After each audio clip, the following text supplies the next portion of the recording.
Buenas tardes, el día de hoy voy a realizar un discurso frente a la regionalización y la globalización y los desafíos de la globalización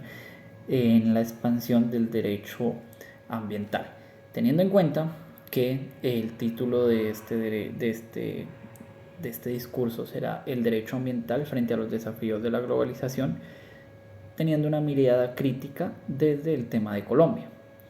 Mi nombre es Nicolás Ardila. Hoy quiero reflexionar sobre las ramas más relevantes del derecho contemporáneo, que entre ellas está pues el derecho ambiental.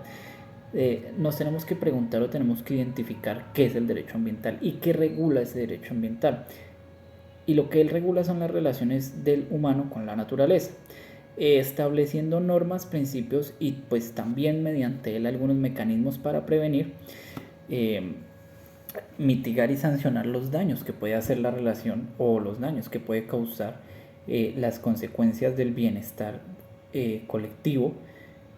cuando se pasa por encima de la naturaleza. En el contexto colombiano, el derecho ambiental cumple una función pues bastante esencial, eh, ya que garantiza el derecho fundamental a un ambiente sano.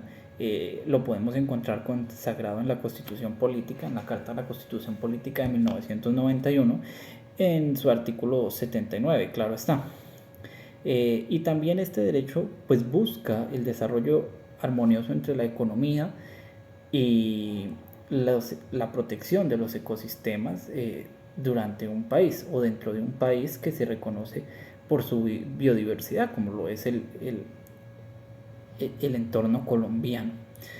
Pero también tenemos que ser sinceros y identificar que esto está amenazado por la deforestación, la minería ilegal, el cambio climático y todos esos problemas académicos, laborales que pues se vienen presentando. ¿Sí? Pero entonces la pregunta acá es, ¿cómo ha influido la globalización en esta rama del derecho, en esta rama del derecho ambiental, y cómo ha influido dentro de pues, lo que se tiene que ver como el derecho colombiano más que todo? Teniendo en cuenta que pues esta globalización ha generado una conexión, o diría yo una interconexión sin precedentes en las economías, también en los mercados, las tecnologías y las políticas pues de todo el mundo, centrándonos en lo ambiental, claro está, lo cual ha traído pues de una u otra forma sus efectos negativos y positivos también, ¿no? Pues porque ha permitido de una u otra forma la cooperación internacional en temas ambientales. Hoy pues como es de conocimiento de todos, existen tratados y acuerdos globales que buscan enfrentar ese tipo de problemáticas que ningún país puede pues, resolver por sí solo, como tenemos el conocimiento, como ese cambio climático que no lo puede resolver un solo país, sino que lo tendría que resolver pues como tal todos los grupos de países que están dentro de estas asociaciones, como la diversidad y la contaminación transfronteriza también podría estar en uno de esos temas tan densos. En un ejemplo muy práctico, Colombia hace parte pues, de instrumentos internacionales como el Acuerdo de París, el cual fue celebrado en el año 2015, que comprende y compromete a las naciones a reducir sus emisiones de gases con el efecto invernadero. También que fue recalcado en el Acuerdo de Escazú del 2021, el cual protegió el acceso a la información ambiental y los derechos de los defensores del medio ambiente. Pero pues por ese lado también tenemos que mirar los casos críticos, o los casos pues no tan viables, como lo es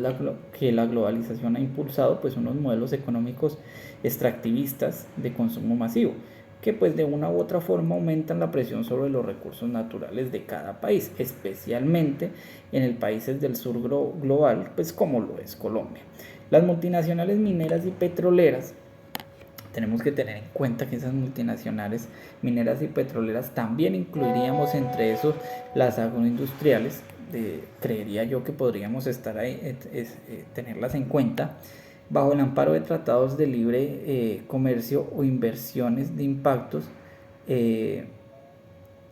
mm, Tenemos que tener en cuenta que hay daños irreversibles en los ecosistemas. pues para sancionar o reparar el daño ambiental, cosas que no se pueden tener. En un caso real, traído pues a la realidad, el conflicto ambiental, para mostrar el conflicto ambiental podríamos hablar de la Mojana. Este fenómeno pues es el caso de la Mojana, que es una región pues ubicada entre los departamentos de Sucre, Bolívar y Córdoba, que durante años este ecosistema, que ha sido clave para la regularización hídrica del Caribe colombiano, pues ha sido afectado por proyectos de ganadería extensiva y canalización de ríos y minería, que ha modificado el cruce pues natural del agua, que aún así, sabiendo la gente que existen